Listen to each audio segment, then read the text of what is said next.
kelas 1 2 kenapa kok hanya 18 jam?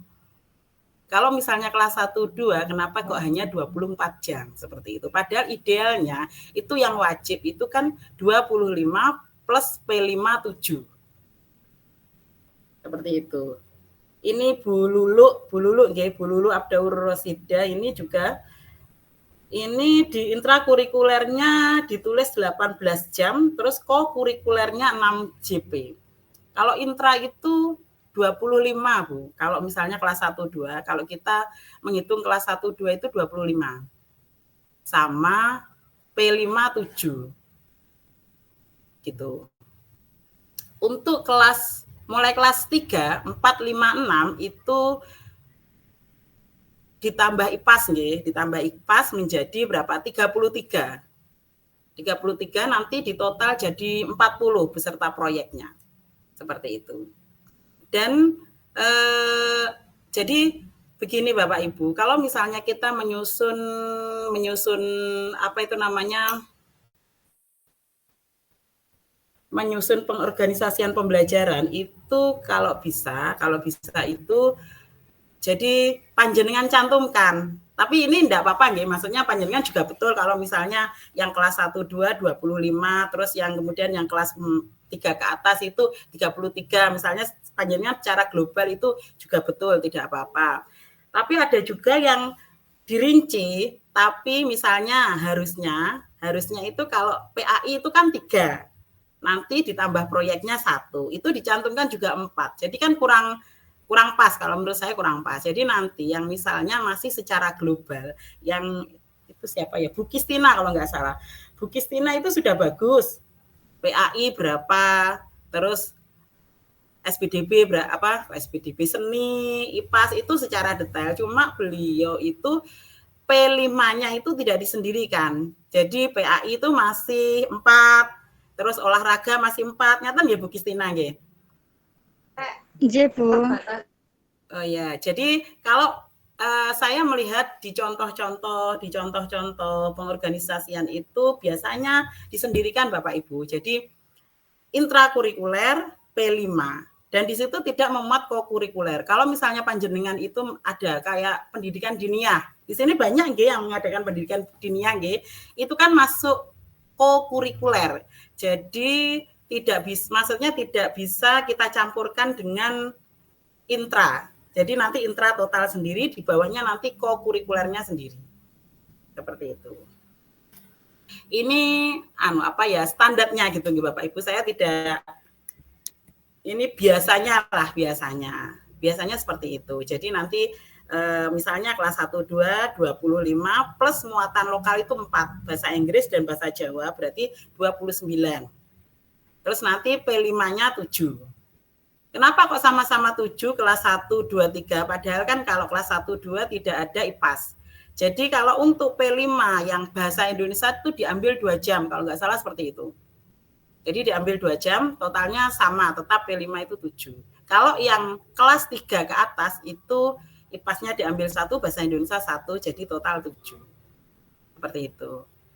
Ini saya tidak tahu ya apakah pekerjaan panjenengan bisa direvisi atau tidak, cuma ini mungkin sebagai masukan saja nggih, sebagai masukan seperti itu.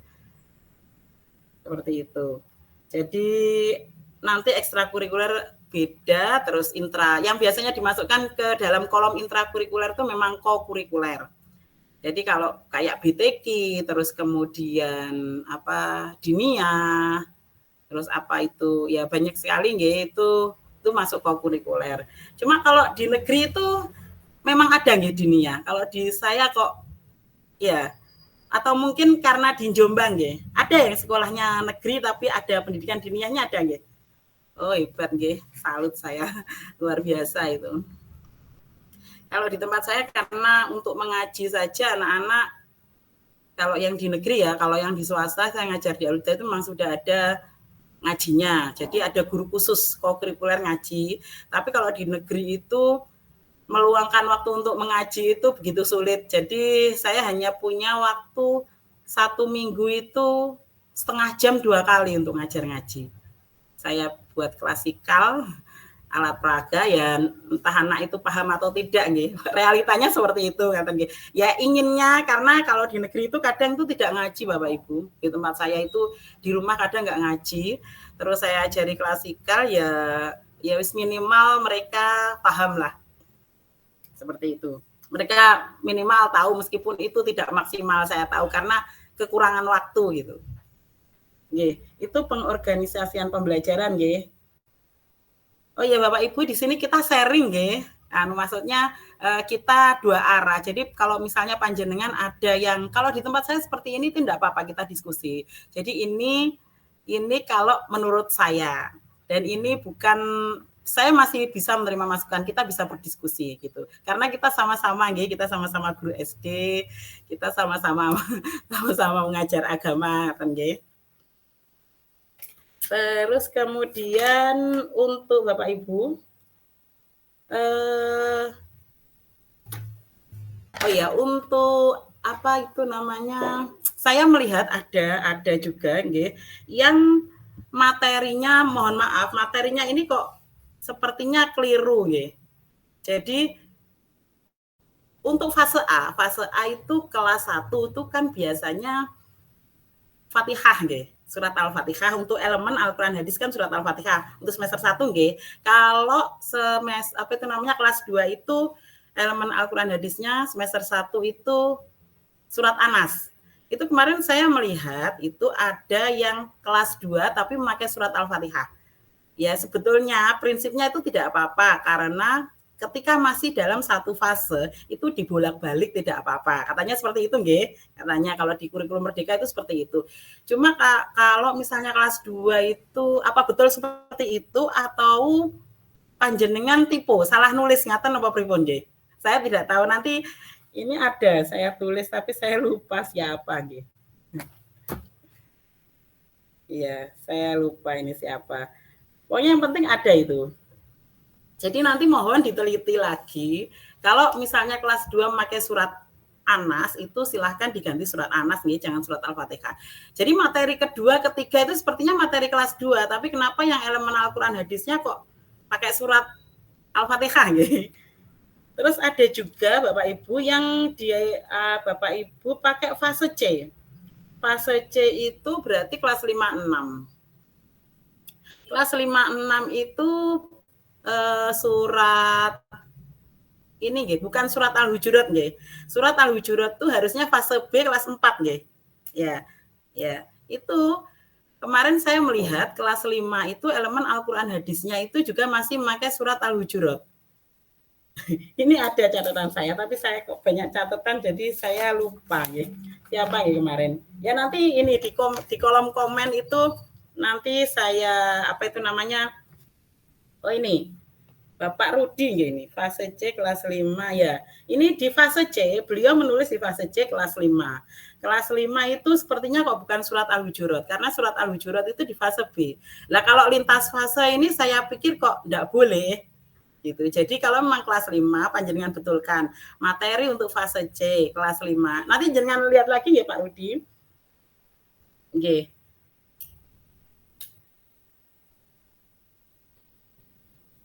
Itu kalau untuk yang pengorganisasian sama, jadi panjenengan teliti lagi per fase itu materinya apa. Kalau misalnya kita sampai loncat yang harusnya fase B kita taruh di fase C itu kan keliru. Kecuali kalau sesama fase terus kita rombak sendiri oke. Kalau di kurikulum Merdeka itu kalau dulu kan enggak boleh. Kalau sekarang kan mungkin bisa nggih. Yang penting masih dalam satu fase meskipun nanti ya bukunya juga agak bingung ya, karena bukunya itu per kelas, tidak per fase. Pemerintah itu juga membingungkan, katanya per fase, tapi bukunya juga per kelas. Ya seperti itulah, tapi ya kita terima ya, kita jalankan sebaik-baiknya. Terus kemudian masalah apa nih? Video nggih Bapak Ibu semuanya, video TikTok dan YouTube-nya luar biasa nggih, panjenengan semua jadi belajar TikTok nggih.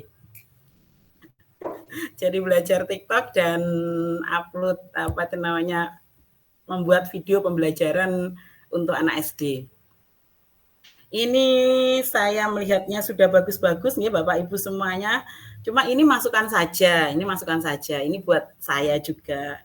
Kita itu bila mengajar SD, apabila kita mengajar SD, itu kan ada apa nih Bapak Ibu? Ada sedikit drama. Jadi kita nggak bisa mengajar anak SD Assalamualaikum warahmatullahi wabarakatuh. Kita tidak bisa mengajar anak SD dengan nada seperti itu karena mereka opo iki jane iki sopo kan seperti itu nggih. Jadi ada antusias dan ada sedikit action dan drama. Meskipun itu di video, malah di video itu harusnya kita bisa total seperti storytelling ya Bapak Ibu supaya mereka nggak jenuh. Jadi kalau bisa, kalau misalnya kan meskipun video memakai ya katanya memakai tipek, tapi kan kita tetap memakai metode ceramah ya Bapak Ibu. Ya toh, gitu. Pakai video tapi tetap pakai metode ceramah. Nah, alangkah lebih baiknya jika kita ya lihatlah nanti storytelling itu seperti apa. Jadi kita seperti membuat drama dengan mimik yang kita lebay-lebaykan. Kan kalau SD seperti itu. Saya juga kalau ngajar apalagi anak kelas 1 kan kadang harus dilebay-lebaykan gitu. Tapi memang itu akhirnya membuat anak-anak penasaran dan anak-anak tertarik. Wah, apik seperti itu. Jadi kalau misalnya dengan nada yang datar, terus dengan mimik wajah yang biasa, standar, enggak senyum, enggak yang heboh, itu nanti ya mungkin menurut saya ini kurang menarik. Itu. Jadi kalau misalnya kita tidak bisa membuat gambar atau konten yang menarik, diri kita yang kita buat menarik. Jadi suara kita, terus intonasi kita, seperti itu. Action kita, seperti storytelling yang begitu menjiwai. Seperti itu ya Bapak Ibu. Ini masukan ya. Untuk yang TikTok itu ini biasanya kalau video TikTok itu kan sedikit nggih. Saya itu kemarin bagus siapa ya?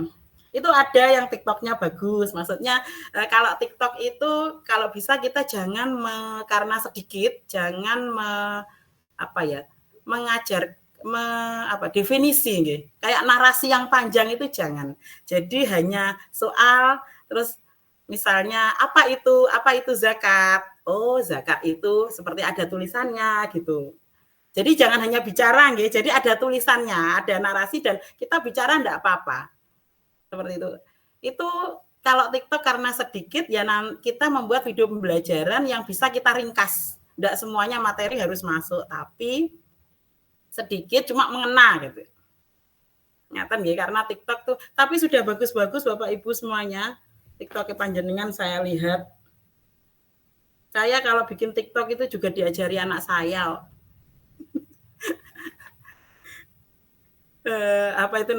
Ternyata anak-anak kita lebih canggih mengedit video apapun.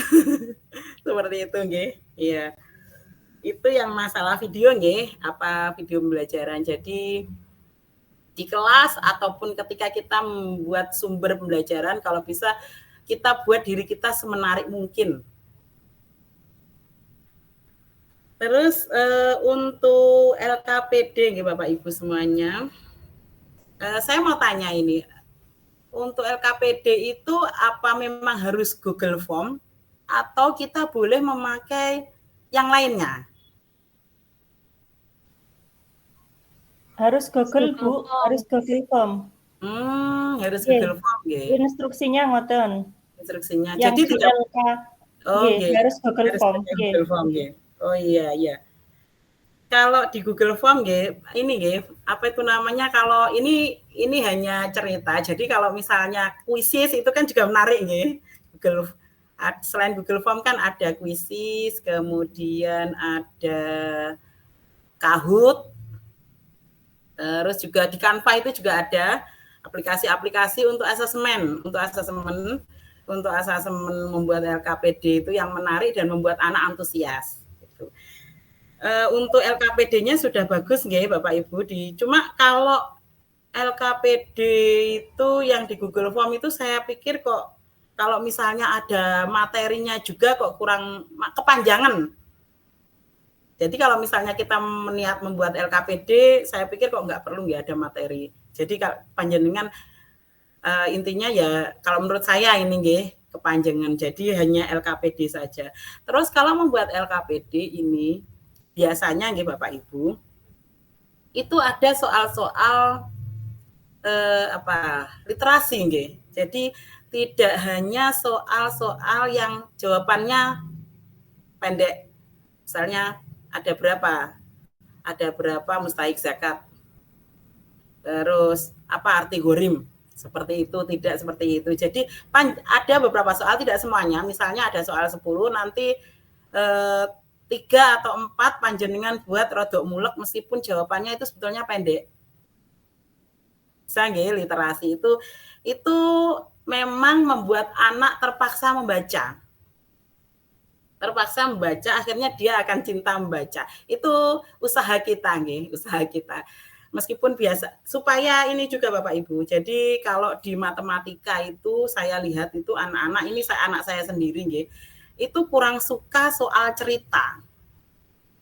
Jadi kalau gurunya membuat soal cerita itu ya dia tuh agak marah-marah. Sukanya 14 kali 28 itu suka kalau soal seperti itu. Tapi kalau soal cerita, nah jadi di sini saya pikir, oh ternyata betul bahwa kita harus menumbuhkan minat baca untuk anak. Kalau guru itu kalau buat soal itu harusnya sedikit panjang, itu betul. Meskipun nanti jawabannya ya sebetulnya ya itu, tapi diceritakan dulu, ada narasi gitu. Itu seperti itu nggih. Ya tidak semua, cuma ya berapa persen, 40% atau berapa. Terus untuk bentuknya LKPD itu kalau bisa nggih Bapak Ibu, jadi jangan hanya pilihan ganda atau istilah saja nggih. Jadi tapi ini sudah bagus, ada yang pilihan ganda kompleks nggih, sudah ada yang membuat pilihan ganda kompleks. Jadi bisa panjenengan pilihan ganda kompleks, terus pilihan ganda, terus yang salah benar itu jadi jangan hanya pilihan ganda dengan jawaban 1. Kalau pilihan kompleks itu kan terus dengan cerita yang agak panjang, anak akhirnya kan baca dan mikir, oh jawabannya lebih dari 1, terus mirip-mirip meneh, seperti itu. Apa lagi ya? Ya. Mungkin itu nggih yang bisa saya sampaikan. Nanti kita bisa berdiskusi, mungkin kalau ada yang tanya kita berdiskusi bareng nggih. Tuh. Monggo. Monggo Bapak Ibu, barangkali ada yang ingin disampaikan dari apa yang direview oleh Bu Siti Muzayanah tadi, saya persilahkan.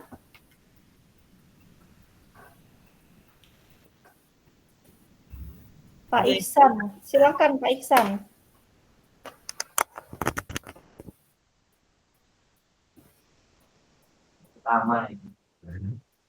Pak Iksan, monggo. Tamunya terima kasih atas waktunya.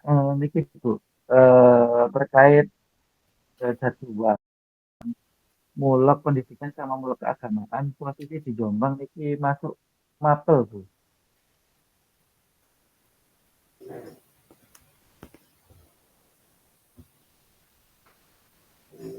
Terus apakah kalau masuk mapel tetap masuk kurikuler atau tetap masuk di intra?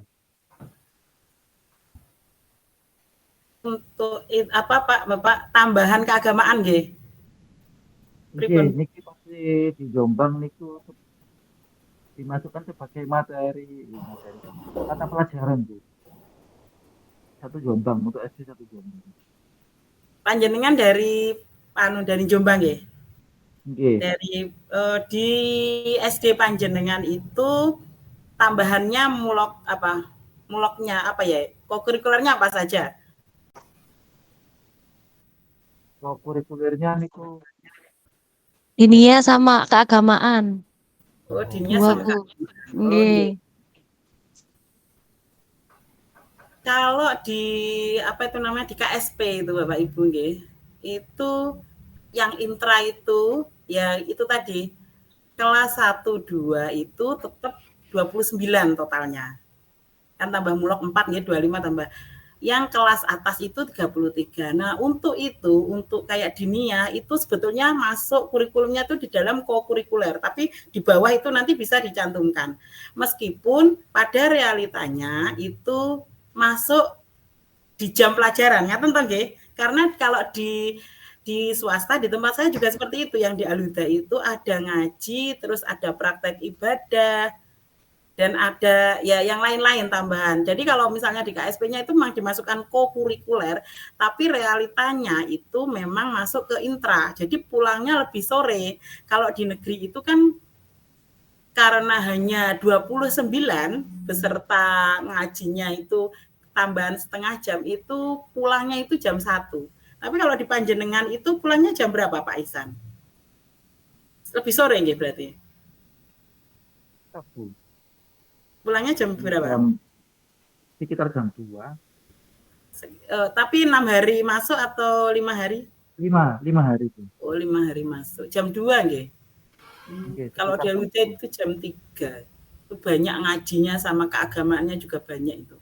Sampai jam 3 nggih. Gitu kalau menyusun setahu saya gitu. Saya kemarin pernah di Aluda itu melihat itu seperti itu. Jadi nyusun KSP-nya ya tetap 25, terus bawahnya itu ada kokurikuler itu tadi. Kayak ngaji itu dimasukkan ke kokurikuler.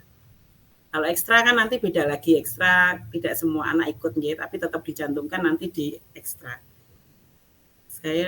Yang saya tahu di buku kurikulum itu seperti itu. Nggih. Sampun Pak Ihsan, sampun Nggih. Saya pernah mendengar cerita itu di Jombang itu sampai mendatangkan ini ya, subhanallah, effort yang luar biasa gitu dari pemerintah Jombang itu. Kalau SD di sana mendatangkan guru diniyah loh Bu, berlomba-lomba begitu. Saya dengarnya begitu di Jombang. Biasa. Ini inovasi yang walaupun SD yang mungkin karena siswa SD banyak yang mohon maaf kurang begitu bisa mengaji, akhirnya usaha dari pemerintah kabupatennya apa mengharuskan begitu atau bagaimana saya juga tidak tahu. Nanti Bu Maria, Pak Iksan ini bisa sharing ya. Yeah. Tapi intinya itu kokurikuler itu apa sih? Kokurikuler itu kan semacam kegiatan penguatan atau pengayaan ngoten nggih untuk mendukung atau untuk mensupport kegiatan intrakurikuler. Kalau intrakurikuler itu kan mata pelajaran, ya, mapel yang masuk di KBM itu, sedangkan kokurikuler itu di luar intra, tetapi untuk penguatan atau ya pendukung intrakurikuler. Mau prakteknya disandingkan mapel atau bagaimana sebenarnya tidak masalah. Tapi konsekuensinya mungkin jam pulangannya yang agak sore, agak siang atau sore.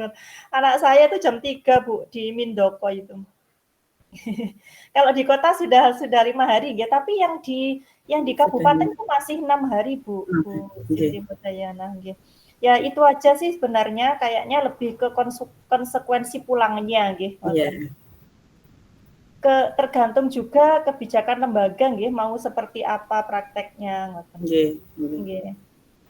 Bu Maria tadi kayaknya angkat tangan nggih. Monggo. Oh nggih. Nggih, terima kasih waktunya. Saya sama Pak Ihsan di Jenengan satu lembaga toh, Bu? Satu lembaga. Oh, bukan. Boten beda kecamatan. Pak Ihsan itu Wonosalam, saya Jogoroto. Tapi Bu, untuk di Jombang sendiri, untuk ke dinia sama keagamaan itu masuk itu Bu, materi pembelajaran, bukan kokurikuler Bu. Jadi saya hitung, saya buka ini tadi jadwal saya, kelas 1 itu kalau nggak sama P5 itu 9 kali 4, bentar, 9 kali 4 26 jam Bu, tanpa P5. Karena dinia itu 4 jam, sama keagamaan 4 jam. Dan itu bukan kurikuler. Jadi ada itunya Bu, ada bukunya, ada silabusnya, ada apa ya, semuanya lengkap. Dan itu difasilitasi. Gurunya pun Bu, itu digaji oleh Dinas Pendidikan Jombang Bu. Subhanallah. Gitu. Ya. Iya, semuanya. Jadi biar kan sekarang kan SD kan mulai turun itu Bu, apa Nggih itu nggih nggih. siswanya ya Nggih mungkin nggih, kalah betul sama betul. MI. Nggih.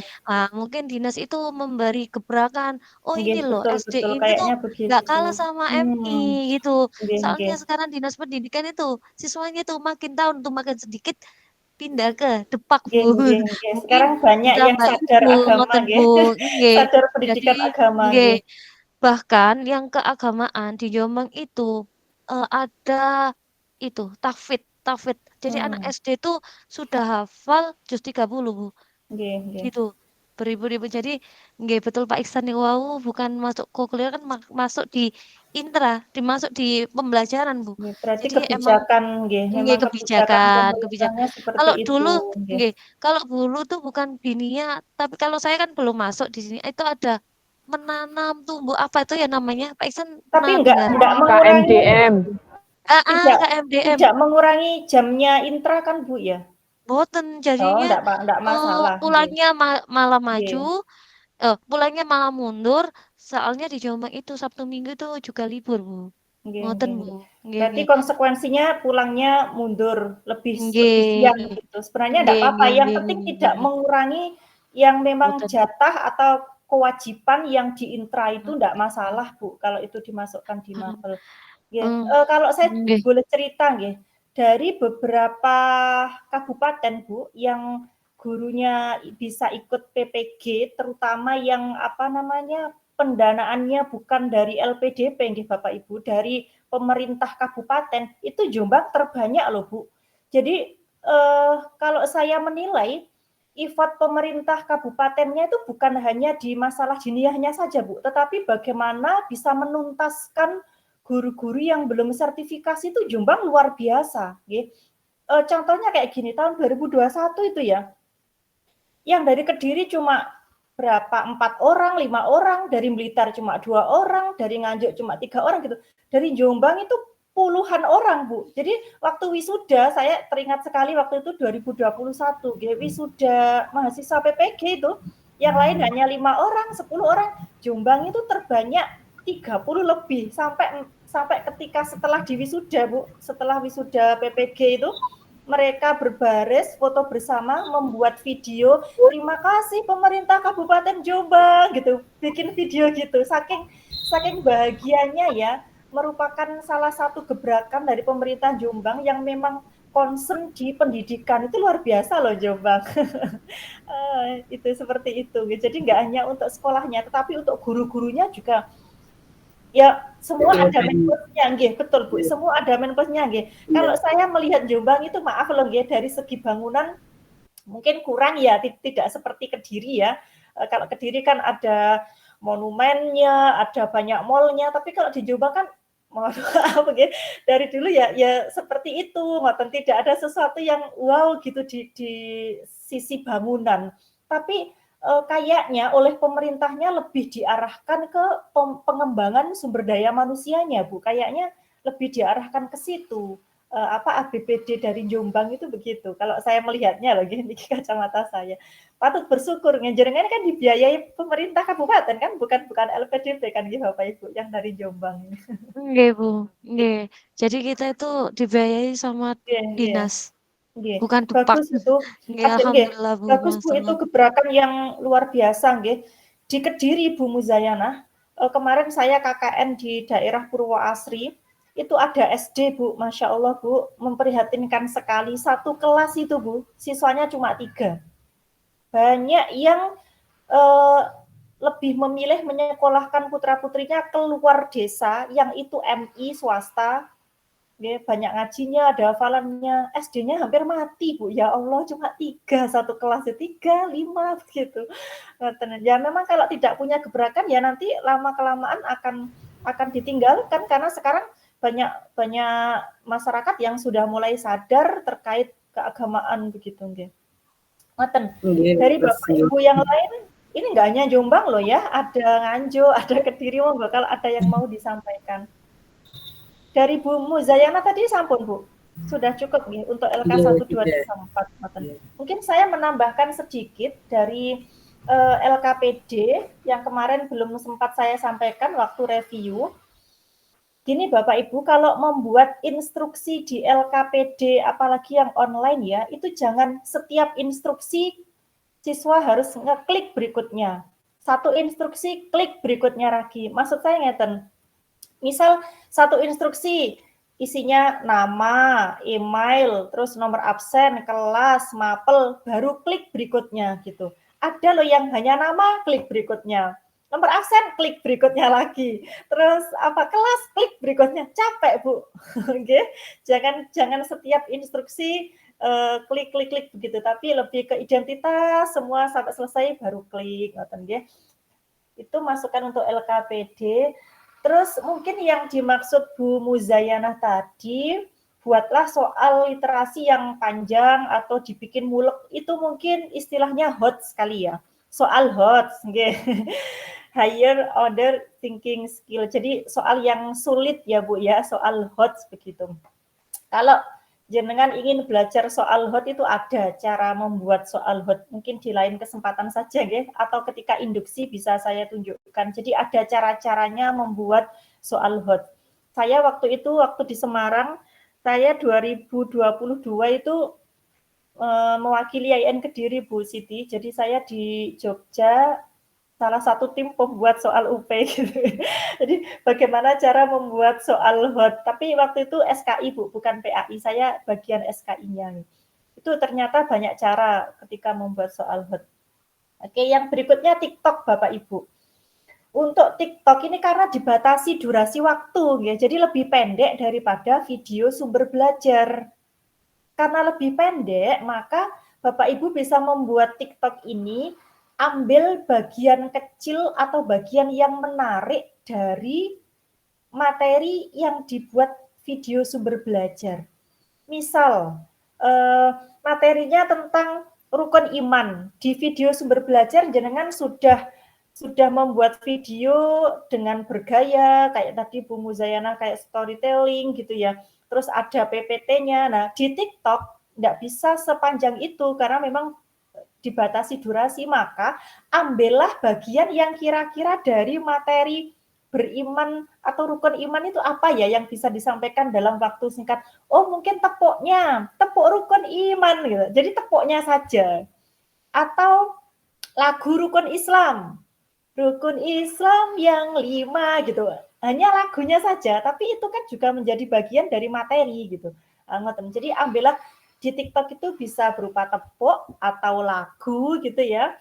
Kemarin ada loh Bu, yang siapa ya, kalau nggak salah Pak Said.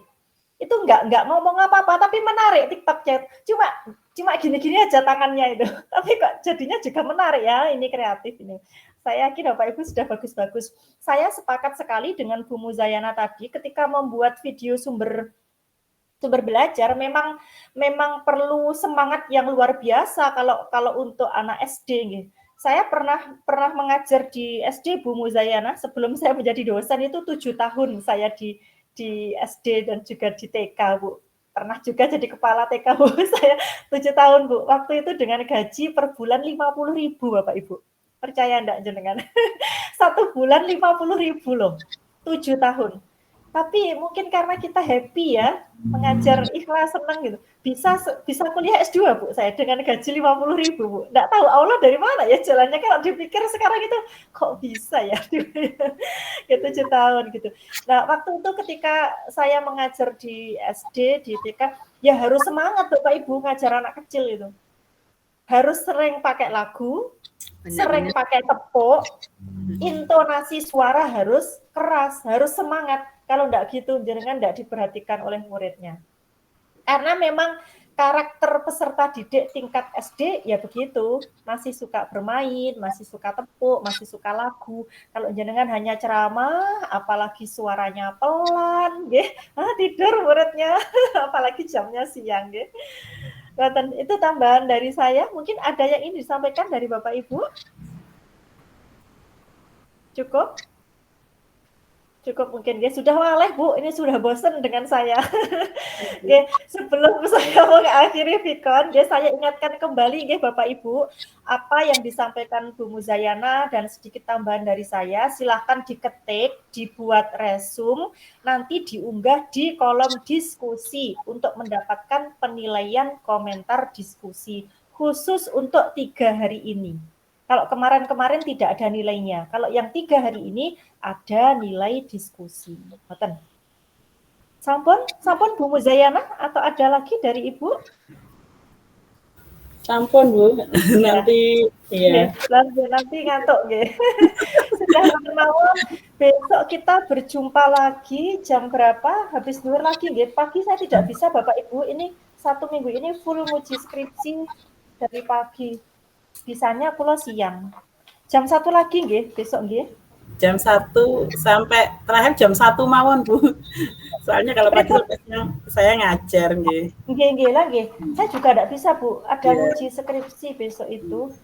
Bisanya setelah zuhur nggih jam 1 nggih, dimulai jam 1 ngoten nggih. Bapak-bapak selesai Jumatan ngoten. Nggih.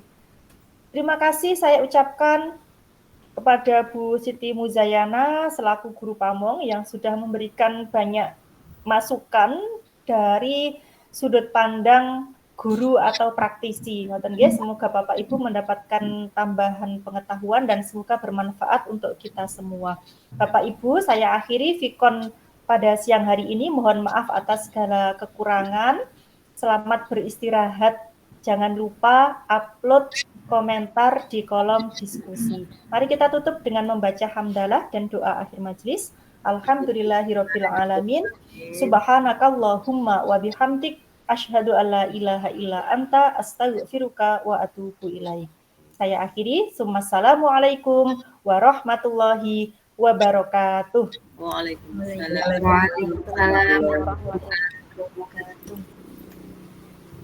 Izin live nggih Bapak Ibu. Selamat